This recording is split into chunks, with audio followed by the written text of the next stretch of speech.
Okay, it's John Rudie here with Rudie Racing, and we're just catching you up on what's going on. We do have the A518 40 RH transmission in the truck.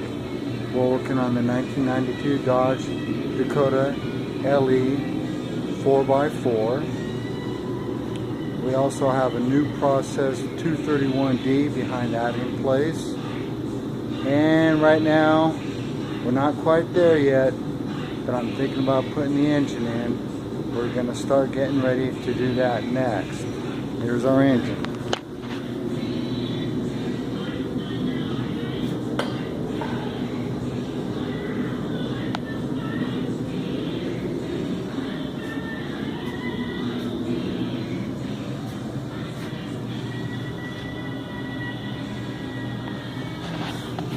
It's not a big engine, it's a 3.9 liter V6. It is a high performance engine.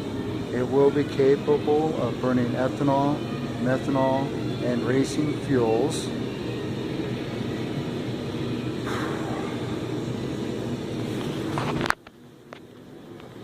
That's our engine. Our transmission's ready to go. As you can see, we gotta, take that chain out of the way. Put the torque converter in it.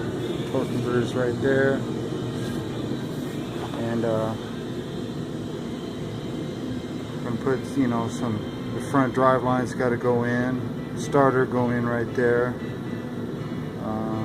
The engine hook's there, and over there on the opposite side.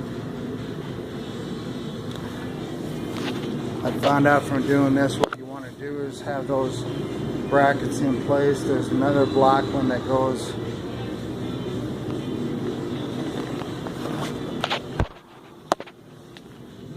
right about there.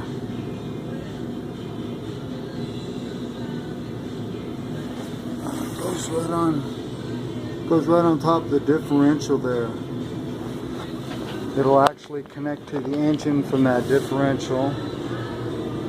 And you got to have those brackets in place before you drop the engine in. On the underneath side, I was just under there looking around, and I noticed that either the previous owner removed the skid plates and never put them back on, which I believe I'm missing at least one or two, or it was one solid piece or two pieces. But I do have this one here. There's that one there. That's the front one. And the story is that they had some transmission problems, and then they traded the truck in. Basically, they ran it through the woods, and I think they got it high centered. So underneath here, what we're going to do is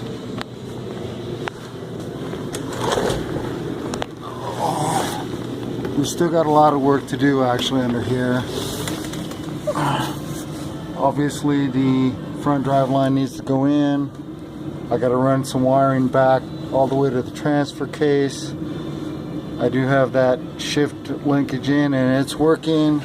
I got that shift linkage in, for the steering wheel and for the four-wheel drive over there. I guess that was a little too fast maybe. That's for the steering wheel. It also hooks up there on top. I got that one in, but I got to find the cable for it, which I believe is kind of hanging right there actually. I believe that's the correct one. And then there's a connector that goes there. I think that's your park neutral. And then come back here, and the speed sensor is going to plug in there. And then of course your rear drive line. And then I was noticing it looks like kind of got beat up right there. It looks like a skid plate to me goes from there to here. Okay.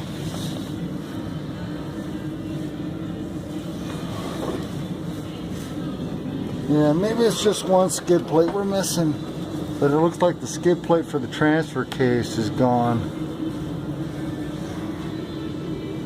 Although it looks like something could be hooked from there to where, I don't know, but I'm not sure what goes there, but it looks like you could put another skid plate.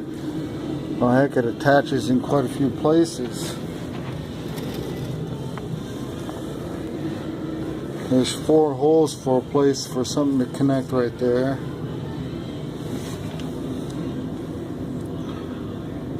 So like I said, I don't know if that's all like one big skid plate that goes underneath here or if it's 2 pieces, but either way I'm missing the whole thing. This is the skid plate I got that would go from there up to here in the front.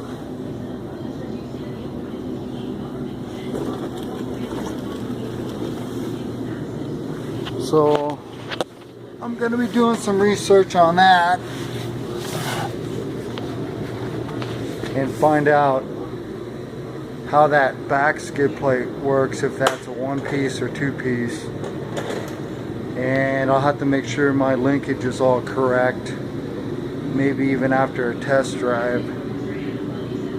And I think I can fabricate one of those easy enough out of, I got some metal right back here.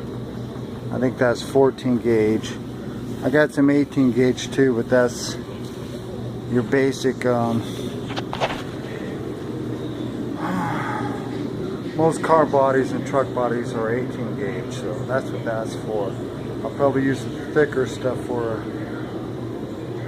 constructing my skid plates.